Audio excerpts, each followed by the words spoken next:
Japan.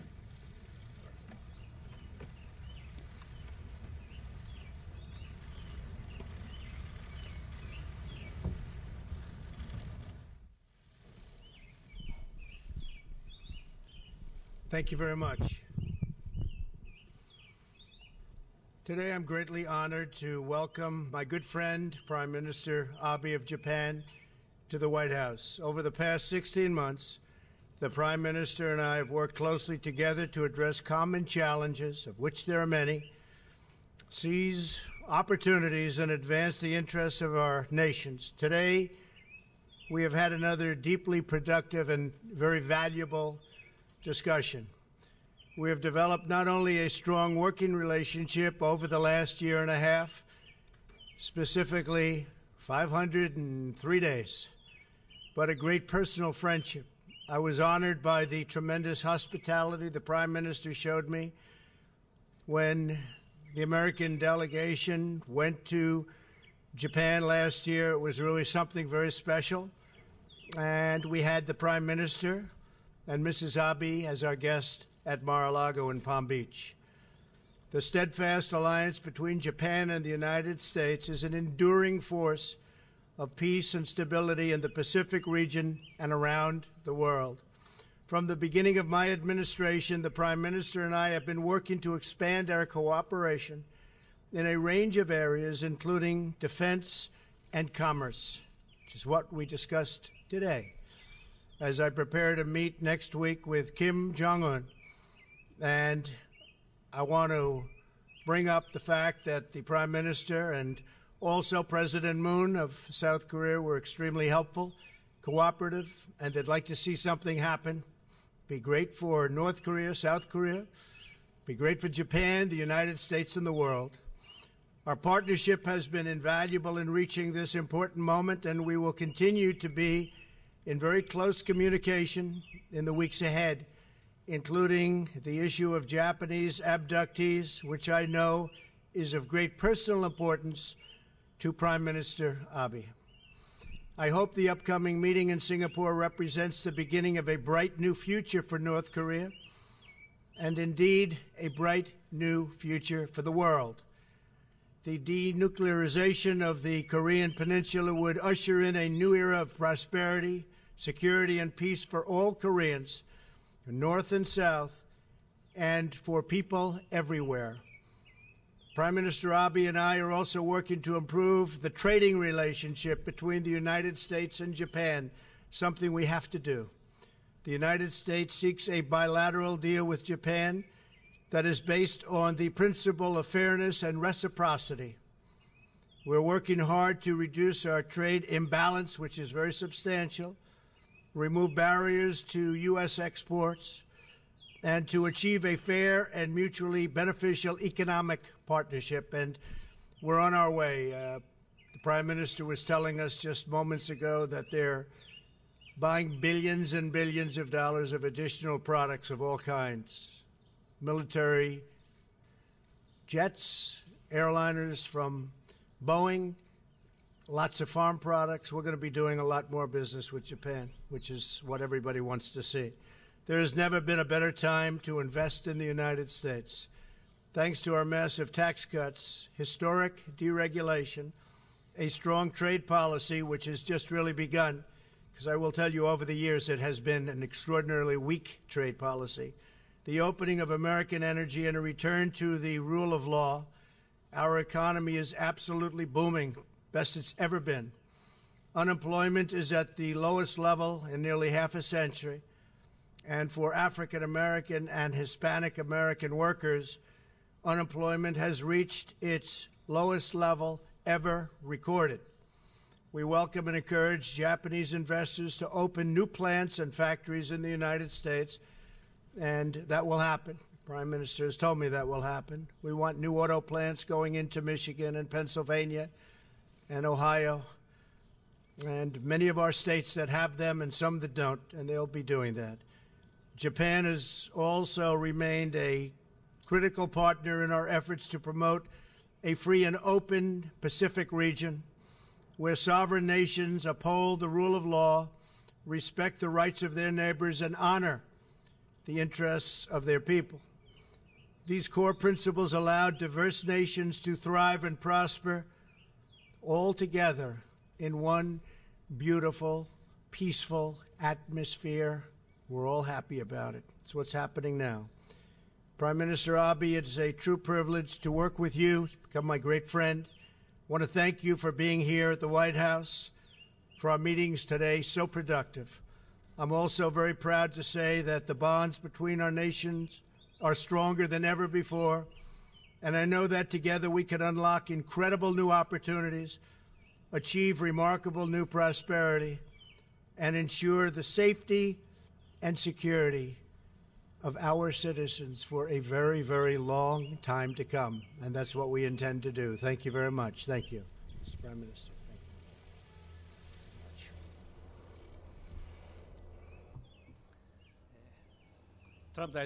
Mr. President, I am so grateful to you for this meeting that you offered with great hospitality at such busy time as G7 summit and US-North Korea summit meetings are upcoming. I also would like to express my appreciation to the people of the United States for always warmly welcoming us as your ally. In 5 days, US-North Korea summit is to take place.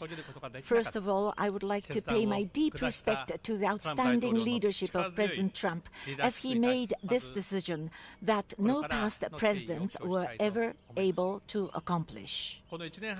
In the last 18 months, we really spent many hours to discuss this issue. We shall never repeat the past mistakes. While this thought is completely shared between us, we are able to witness an historic talk which will take place shortly. Today, with President Trump, our discussion was focused on issue of North Korea.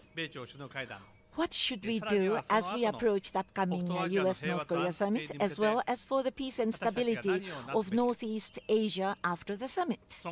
On this topic, we took good amount of time and carried out in-depth and candid exchange of views. I'm not able to talk about the details of what we discussed, but one thing I can say is that Japan and the United States are always together. I strongly hope that this historic summit in Singapore be a resounding success. There is a beautiful port town, Niigata, facing the Sea of Japan. A mere 13-year-old girl living there was abducted by North Korea. 45 years have passed since then, during which time family members single-mindedly prayed for her return and kept on waiting. The parents became old. Remaining time is slipping away. It is the long-held desire of the Japanese people to have her and all of the abductees come home so that the parents, while they are healthy, can embrace the girl and other abductees again in their arms. Of course, I wish to directly face North Korea and talk with them so that abduction problem be resolved quickly. To this end, I am determined to take all possible means. On behalf of the citizens of Japan, I would like to thank President Trump and the people of the United States for their understanding and support toward the resolution of the abduction issue.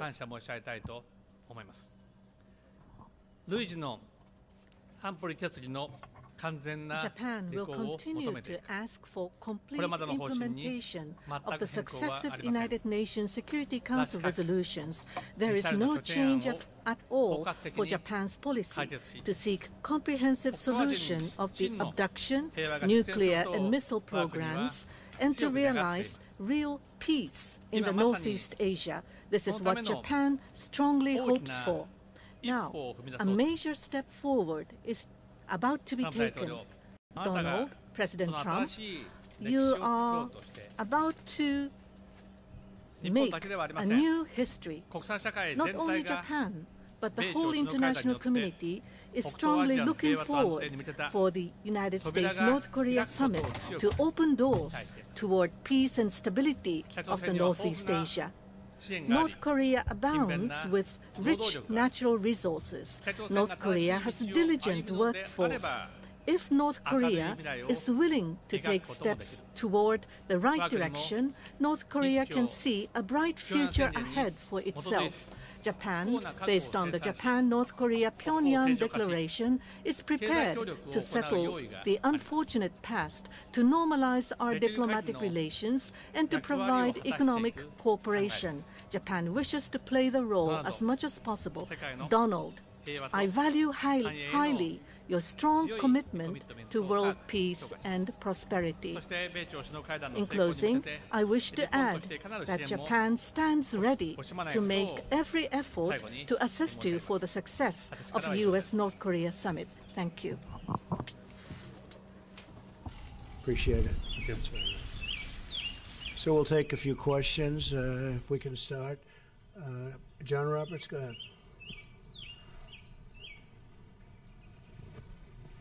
Mr. President, on the subject, and I have a question for the Prime Minister as well. On the subject of North Korea, how far are you willing to go in terms of economic, security, political guarantees with Kim? Are you willing to move down the road toward normalizing relationships, normalizing relations with North Korea, as the Prime Minister suggested he was willing to at some point? You teased us as well out on the South Lawn here last week. You said that you might sign a peace deal to end the war. Where are you with that? And what was in the letter? Well, the letter was just a greeting. It was really very nice. Perhaps I can get approval to put it out. It was really a very warm letter, a very nice letter. I appreciated it very much. And nothing other than we look forward to seeing you, and we look forward to the summit, and hopefully some wonderful things will work out. So it was really very warm, very nice. We appreciated it. I think, John, that we are going to we're going to have a great success.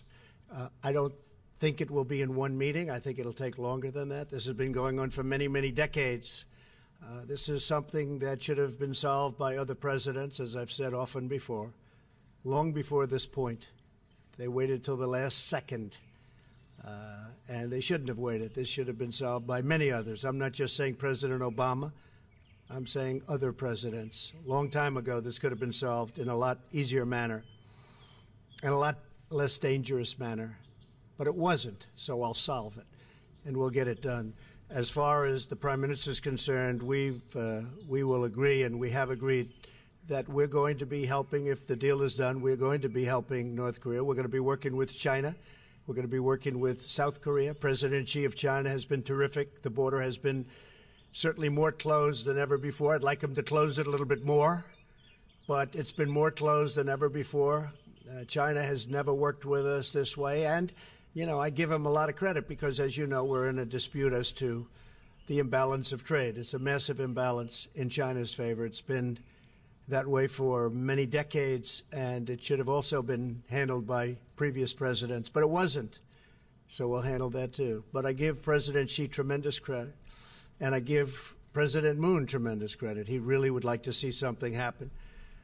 They've been living with the threat of war from their beginning, and it doesn't make sense. And I really believe that Kim Jong Un wants to do something. I think he wants to see something incredible happen for the people of North Korea. So we have a lot of great opportunities right now. Shouldn't have waited to this point, but we have a lot of great opportunity. John, please. Again, Mr. President, would you be willing to go so far as to normalize relations with North Korea? And what about the idea of signing some sort of an agreement on the 12th to end the war? Well, it could be. We could sign an agreement. As you know, that would be a first step. It's what happens after the agreement that really is the big point. But, yes, we could absolutely sign an agreement. We're looking at it. We're talking about it with them. We're talking about it with a lot of other people. But that could happen, but that's really the beginning. Sounds a little bit strange, but that's probably the easy part. The hard part remains after that. Normalizing relations is something that I would expect to do, I would hope to do when everything's complete. We would certainly hope to do that. I know that Prime Minister Abe and President Moon have told me very strongly that they are going to go and they will help them economically tremendously. Japan has a tremendous stake, and so do they. We, on the other hand, are very far away. We're very, very far away. But Japan will be helping. I believe China will be helping economically also. I think China wants to see something very good happen, very positive happen. And certainly South Korea has already stated their intentions. They will be very helpful. So there are a lot of good factors lined up for North Korea, a lot of tremendous factors that give it tremendous potential. It has tremendous potential because the people are great. And we would certainly like to see normalization, yes. And Prime Minister Abe, if I could address you as well. We know how important an issue the abductees is for you. President Trump said at Mar-a-Lago during your last meeting that it's a very important issue for him as well. We know about the medium-range ballistic missiles. Did you get an assurance from President Trump that he would address both of those in his first meeting with Kim?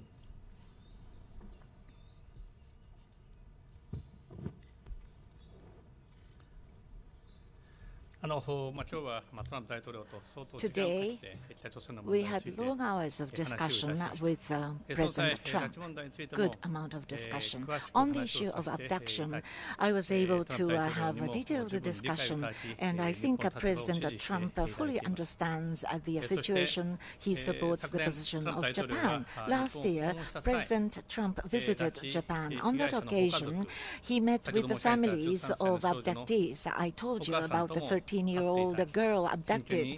The mother of this girl met with President Trump, and very seriously he intently listened to the voices and views of the family members.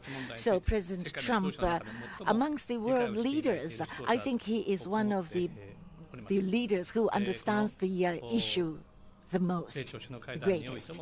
So at the upcoming summit, the importance of abduction would be explained to Mr. Kim Jong Un. What about the medium-range missiles? As I said earlier on in my statement, the Security Council's resolution must be implemented.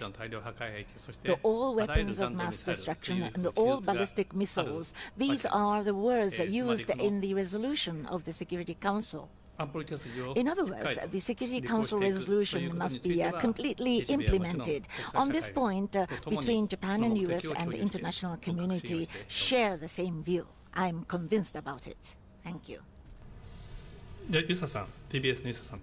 Mr. Yoshino of TBS, please. Next question, please. Thank you. My name is Yusa from TBS Television. I have a question for both President Trump as well as Prime Minister Abe. You have not used the language of applying the largest pressure on North Korea, but are you continuing with the sanction? And the denuclearization, you will be asking for that.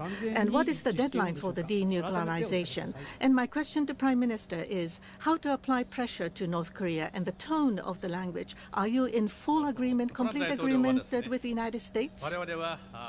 President Trump has stated that we are implementing sanctions, and those sanctions are very strong sanctions. He also stated that until North Korea takes the action, the sanctions will not be lifted. And Japan is in full agreement, and Japan's position is perfectly in alignment with the United States. And in our summit meeting this time, we had in-depth discussion with President Trump as to how we should respond to North Korea.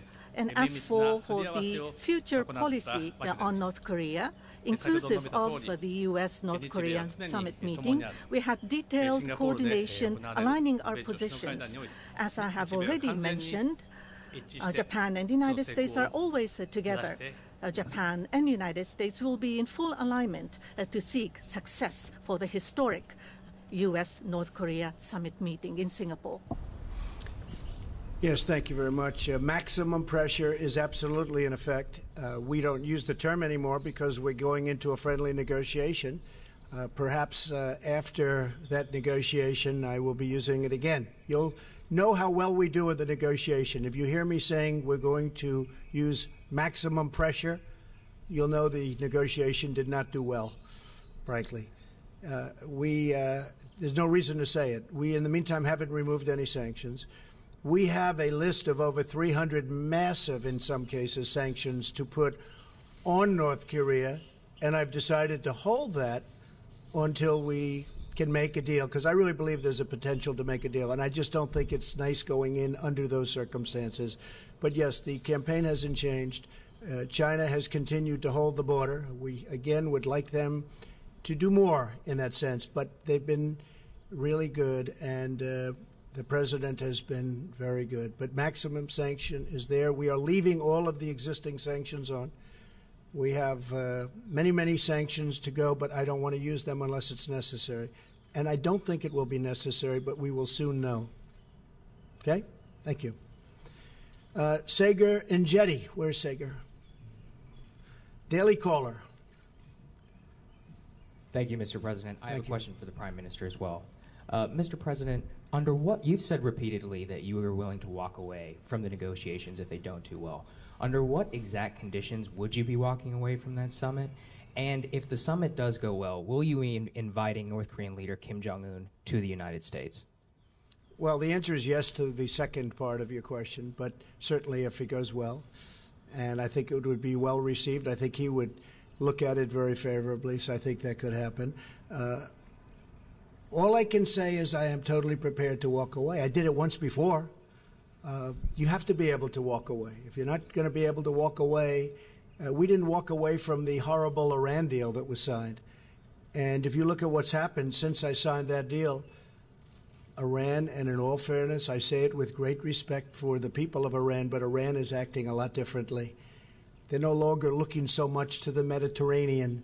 They're no longer looking so much to what's going on in Syria, what's going on in Yemen, and lots of other places. They're a much different country over the last 3 months. And again, I say that with hope that maybe something can happen. But when you mention sanctions, we're putting sanctions on Iran, the likes of which nobody has ever seen before, including, frankly, North Korea. That would have been the next phase if we did it or find it necessary to do. But nuclear to me is always first, and we're going to be fine with respect to Iran. But we also, Sager, got something out of it that's very important. A lot of the people that write about this, some of whom I have great respect for, but they haven't picked it up. Iran is not the same country that it was a few months ago. They're a much, much different group of leaders. And I hope at some point they'll come to us and we'll sit down and we'll make a deal that's good for them and good for us and good for everybody. And it'll be great for Iran. I expect it to be, I want it to be great for Iran. But if they would have walked our side from some of the horrible provisions that you know as well as I do, and probably everybody sitting here knows, we could have had a great deal. Nothing wrong with the deal, but there's something wrong with that deal. We had a great opportunity to make a phenomenal deal. So I am totally prepared to walk. It could happen. Maybe it won't be necessary. I hope it won't be necessary to walk, because I really believe that Kim Jong Un wants to do something that is going to be great for his people and also great for his family and great for himself. Okay? Thank you very much. Sir, if you do invite him to the White House, or to the United States, would it be here at the White House or at Mar-a-Lago? Maybe we'll start with the White House. What do you think? Mr. Prime Minister, you are the only major world leader not to have a sit-down or a planned sit-down with Kim Jong Un. You hinted in your address today that you would be willing to do so on the matter of abductees. Do you have any plans currently to do so, and would it be focused solely on abductees, or would you be willing to have a separate denuclearization discussion with Kim Jong Un directly without the United States? Thank you.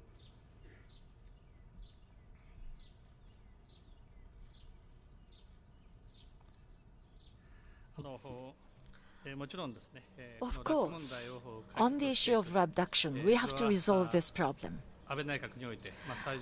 With Abe administration, this is of the highest priority.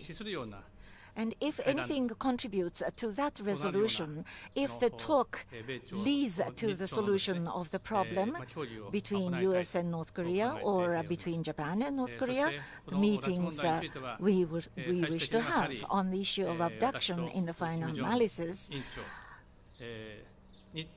Chairman Kim Jong Un and between me, between Japan and North Korea, the problem has to be solved. Of course, Japan, for Japan, missile issue and nuclear issue, very important. Nuclear issue, missile issue, regarding these issues at the US and North Korea summit meeting, first and foremost, I'm hopeful for the progress. And then on the issue of abduction, we will liaise, we will collaborate with the US and the international community, and Japan ourselves must talk directly with North Korea in the final analysis. I am determined about that.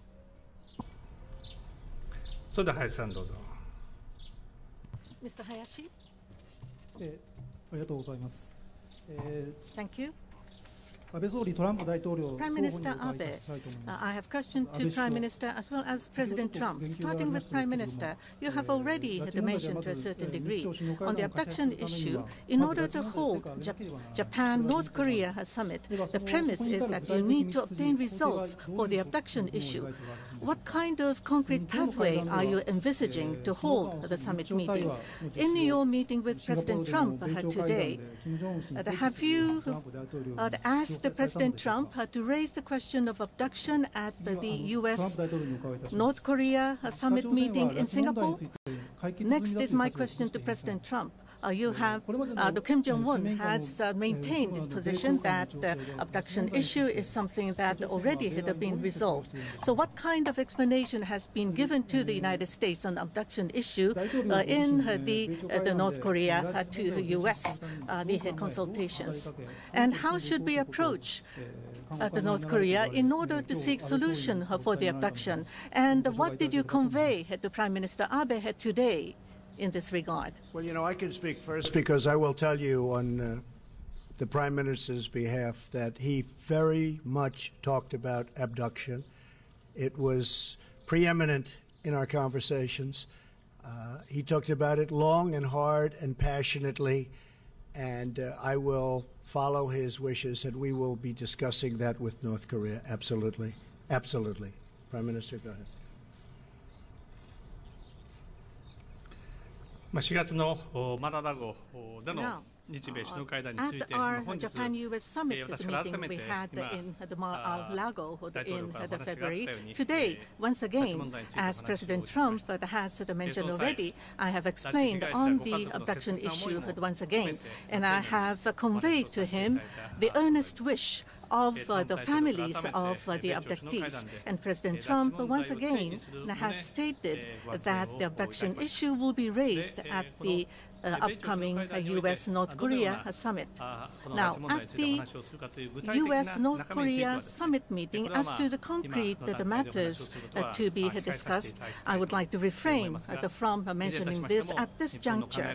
But in any case, Japan's thoughts and position were explained at length, and President Trump has given his understanding, and he has promised that the issue will be brought up at the summit meeting in Singapore. And I am delighted of this. President Trump and the international community, I would like to closely work with President Trump as well as the international community to seek solution to the issue. In solving the abduction issue, Japan itself needs to have direct consultation with North Korea. I have not changed my resolve in doing so. And under this decision and resolve, what will be conducive to solve the abduction issue. Of course, I will have to think about the summit meeting. For Japan, North Korea summit meeting, if we are to have the summit meeting, the nuclear, the missile, and what is more important, the abduction issue, the solution to all these issues must be sought. And I hope that we will be able to realize a summit meeting which would lead to solution of the problems. But first and foremost, we need to seek advancement for the abduction, nuclear and missile programs. Japan and U.S. should closely cooperate with each other so that we will be able to see great success for the historic U.S.-North Korea summit meeting. And Japan would like to give our all-out efforts and support. Thank you. I'd like to just close by paying my highest respect and regards and love, frankly, I've got to know him very well, to the Warmbier family, the incredible family of Otto Warmbier, who was a brilliant, beautiful, terrific young man. And he has not died in vain, I can tell you that. He has not died in vain. So to the Warmbier family, our love and our respect. Also, I'd like to say that we were tremendously successful in getting our 3 hostages back, and I'm very thankful to the cooperation that we received from North Korea. And the 3 United States citizens are now very happily ensconced in their homes with their families. They're very happy. They didn't think this was going to happen, and frankly, it would never have happened.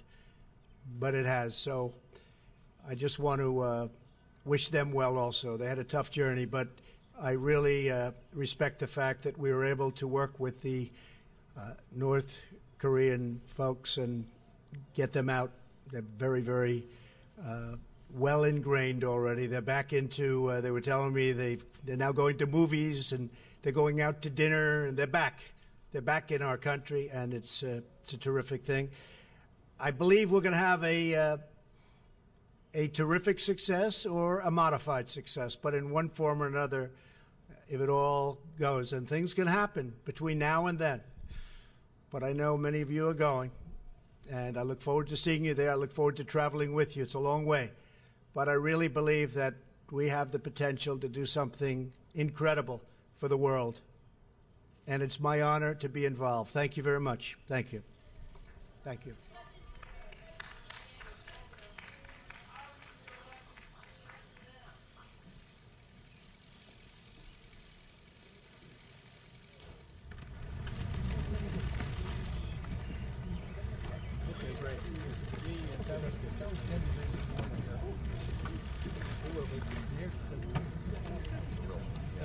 There you go.